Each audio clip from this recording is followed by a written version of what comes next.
Olá, tudo bem com você que assiste aqui o canal?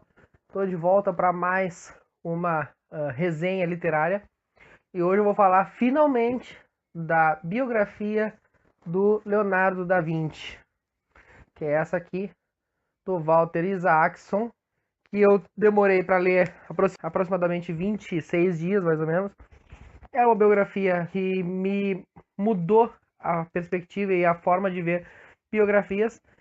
Eu até então tinha um pouco de preconceito literário, um pouco de preconceito com biografias, porque não via valor muito em ler a vida de outras pessoas. E eu quero que você entenda que isso é uma forma preconceituosa de pensar, que a gente tem que tentar fazer o exercício de melhorar a cada dia a nossa forma de pensar. Outro ponto, essa biografia aqui vai ser uma resenha diferente das outras que eu venho fazendo.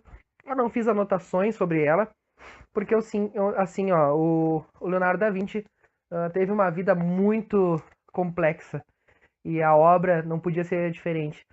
Então, foi uma das obras mais bonitas que eu já vi, tanto na apresentação, nessa capa dura, bonitaça, quanto nas folhas. Olha a qualidade dessa pintura. Uma pintura muito bem feita, tá? Folhas, papel, acredito eu que papel couché, que é um papel de fotografia, muito bonita a composição do livro, que eu acho que o Walter Isaacson, que é um cara que fez várias biografias, eu acho que ele fez jus à biografia do Leonardo da Vinci. Não vou ficar falando aqui parte por parte do livro, porque seria muito difícil fazer isso com esse livro aqui, que é tão complexo, ele vai misturar as nuances da vida do Da Vinci. O Da Vinci tinha a vida pessoal, a parte artística, a parte de engenharia e toda a criação dele muito louca, tá? Então, assim, ele vai começar falando no livro onde ele nasceu, na pequena cidade de Vinci. Ele era filho de um tabelião, uma família de tabeliões. Não reparem que eu tô meio suando aqui porque tá quente hoje pra caramba, eu não posso botar vento por causa do barulho aqui. Mas então, o Da Vinci era filho de uma família de tabeliões mas na verdade ele era um filho ilegítimo, foi fecundado fora do casamento pelo pai dele. Em função disso, o pai dele acabou não querendo legitimar ele como filho, não assumindo 100% como filho. Mas isso acabou sendo uma forma de favor, porque se dependesse da tradição da família Vinci, ele ia acabar virando um tabelião e fazendo a mesma coisa que a sua família vinha fazendo há muitos anos, talvez há várias gerações. Então ele acabou se dedicando à sua arte. Ele vai viajar de Vinci para Viena, para Paris, para outras várias cidades, para Milão. E em cada cidade dessa ele vai ter algum patrono, algum rei ou algum príncipe importante que vai subsidiar a sua vida em função da sua obra. Ele começa como um auxiliar de um cara chamado Verrocchio, acredito eu que seja essa a pronúncia do italiano. Ele vai começar como auxiliar nesse cara, num ateliê, onde eles criam várias obras e ele auxilia, seja com uma estátua, seja com uma pintura. E o Leonardo da Vinci ele vai começar a se apaixonar cada vez mais por estudar ótica, estudar como que a luz bate na pintura, como que eu posso ver uma mesma obra de diversos ângulos e enxergar cada vez uma coisa diferente. E o autor vai levando a gente até o final com a expectativa de chegar na famosa Mona Lisa. Foi isso uma coisa que me fez ir muito adiante no livro, porque determinadas partes eu vou confessar que eu achei um pouco chatas, entre aspas, estava um pouco monótona. E aí ele voltava a bater na tecla, não sei o que, da Mona Lisa. E isso me deixava muito curioso de chegar na Mona Lisa. Outra coisa é que o livro mudou minha forma de visão, e eu acho que isso é um impacto muito importante de qualquer obra literária, é mudar a tua visão sobre alguma coisa que tu tinha uma certa ideia, tá? Eu tinha uma certa ideia de arte, que a gente vê hoje, a tal da arte contemporânea, que na minha concepção é um pouco disforme e às vezes a gente não vê muita coisa, tá? Essa é a minha visão, não quer dizer que não tenha um valor como arte. Mas mudou a minha forma de ver a arte quando eu comecei a analisar os detalhes dos detalhes que o Walter Isaacson pede para que nós atentemos na leitura do livro. Ele vai mostrar várias obras, entre elas a Santa Ceia, a Bela Principessa, e várias obras dessas, inclusive, se eu não me engano, A Bela Principessa é uma obra que não é confirmada até hoje como uma obra do Da Vinci. Mas em função dela ter vários traços que lembram a mão do Da Vinci, até hoje se estuda ela para tentar ter certeza da autoria dela por ele ou não. Então coisas como uma achura feita com a mão esquerda que ele fazia nas suas pinturas, coisas como a achura curva, que ele vai começar a aperfeiçoar com o passar dos anos, o jogo de luzes que ele fazia, uma pupila diferente da outra no tamanho para dar a impressão de que a pessoa está olhando em mais de uma direção, e o sombreamento em geral das pinturas, a riqueza de detalhes na natureza por trás das pinturas, na paisagem que fica por trás das obras. Então tudo isso são coisas que vai levar você a prestar mais atenção numa obra de arte, especialmente de pintura, que era o forte dele, e mudar a sua visão, talvez, sobre o como é uma obra de arte, tá?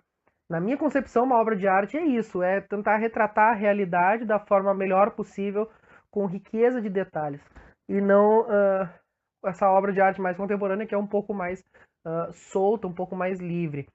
Muito embora exista coisas muito bonitas, sim, mas eu acho que ainda, no meu ponto de vista, o tipo de obra que o Leonardo da Vinci criou tem mais valor, no meu ponto de vista. Durante o livro, ele vai falar sobre uma certa rixa que houve do Michelangelo com o Leonardo da Vinci, onde o Michelangelo ficou mais conhecido por sua obra em esculturas e o da Vinci ficou mais conhecido por sua obra em pinturas.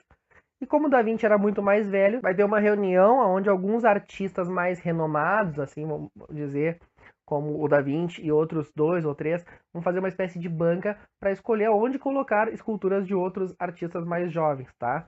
Dentre elas, o Davi, de Michelangelo, que é a famosa escultura do Davi, lá da mitologia do Davi e Golias, né, da Bíblia, e que vai contar... vai ter uma escultura do Davi feita pelo Michelangelo, que é uma escultura bem máscula, onde aparece todo o corpo desnudo do Davi. E isso inclui a parte dos órgãos sexuais masculinos, tá? E nessa reunião onde participa o Da Vinci para escolher onde vai ser colocada essa estátua, o Da Vinci sugere a colocação de um ornamento... Como é que eles chamam? Um ornamento... O que hoje nós conhecemos por um tapa-sexo. Eu não lembro o nome exato que o autor dá no livro ou que o próprio Da Vinci utilizou, mas enfim. Só que isso vai contra tudo que o Da Vinci dizia antes, porque em várias escrituras feitas pelo Da Vinci, anotações dele, ele diz que, inclusive, que o órgão masculino é um órgão bonito que deve ser exibido sem pudor e sem vergonha.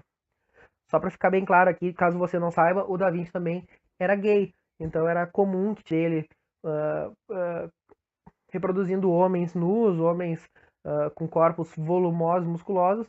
No entanto, ele acreditava que o corpo não precisava ser tão nítido quanto nas obras do Michelangelo. Ele acreditava que uma certa impressão de gordinho, de rolicinho, dava mais credibilidade, mais veracidade para suas obras. Mas voltando agora aqui, então vai contra tudo que o Da Vinci dizia antes, que você precisa exibir o órgão masculino, que é o falo, e por causa dessa rixinha dele com o Michelangelo, ele vai dizer que precisa colocar um tapa-sexo. A obra do Da Vinci tem várias partes ali que não vai ter nada a ver com escultura ou com pintura, porque durante a vida dele ele se interessou por praticamente qualquer coisa que pudesse ser explicado. Dentre elas, o curso da água, né, como que se dá os redemoinhos, ele gostava de estudar objetos voadores, e numa das anotações muito estranha dele aparece observar como funciona a língua do pica-pau.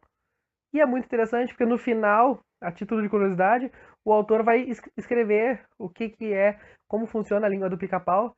E uma coisa interessante é notar que a língua do pica-pau serve como uma espécie de amortecedor para que não haja impacto da cabeça dele quando ele bate no pau ou na madeira. O Da Vinci gostava muito de escrever e de anotar tudo que ele fazia. Ele vai dissecar muitos cadáveres, tanto dos seres humanos quanto de cavalos.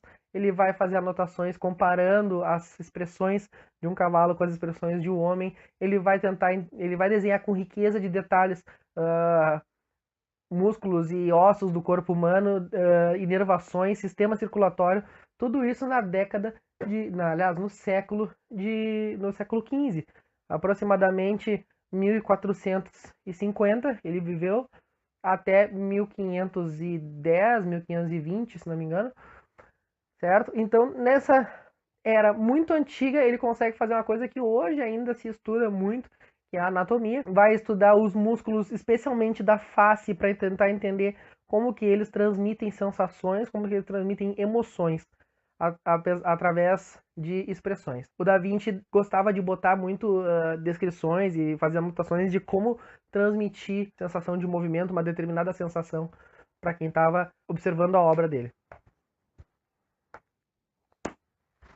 Então, por exemplo, numa passagem aqui do livro onde ele vai mostrar como que eram as anotações de Leonardo, ele vai dizer que o Leonardo tinha uma anotação falando sobre a última ceia, que dizia o seguinte: faça com que o orador segure com os dedos da mão direita um dos dedos da esquerda, enquanto fecha os dois dedos menores, e faça seu rosto alerta e virado na direção das pessoas, com a boca levemente aberta, para parecer que está falando.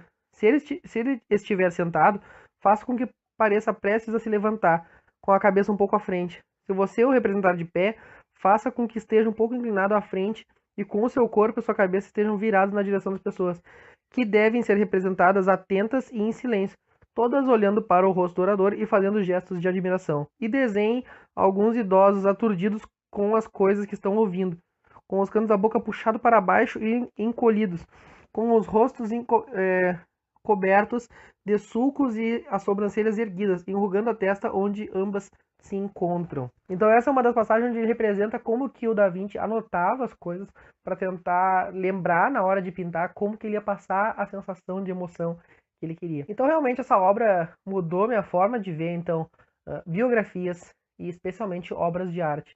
Eu quero te recomendar ler o livro A Biografia de Leonardo da Vinci. Se você não leu ainda, entra no site da Amazon, tava com preço bem legal da Black Friday, não sei se ainda está valendo, mas tava acho que uns R$20. Eu já paguei um preço bom que eu achei, esse aqui tava mais barato do que na Black Friday, então aproveita, corre lá. No próximo vídeo vou falar sobre A Cortina de Ferro, se Deus quiser eu vou conseguir ler, que é um livro também bem difícil de acompanhar, ele é bem complexo. Tá? E ainda estou devendo fazer então o Stalin. Eu adquiri agora também as obras do Olavo de Carvalho e está faltando o Homo Deus. Então, para não ficar mais longo, eu vou terminar por aqui. Deixa o joinha, se inscreve no canal e ativa o sininho para você receber a notificação. Se você não sabe ativar o sininho, não sabe se inscrever no canal, vai aparecer aqui no final do vídeo, nos lados da tela, o meu rosto, que é uma foto minha, uma bolinha, você clica na bola, vai aparecer inscrever-se. Se você não tiver uma conta, é só criar uma conta no Gmail ali mesmo, vai dizer cadastre-se agora. Você cria uma conta no Gmail, não precisa nem utilizar, mas para você se inscrever no canal e eu saber que você está por aqui, é só se inscrevendo, certo? Deixa um like e se puder comenta, porque a única forma de eu saber quem é que está inscrito no canal é comentando aqui embaixo. Aí você está no celular, você vai rolar todos os vídeos para cima, de sugeridos, e vai lá embaixo, está escrito comentários. Um abraço e até o próximo.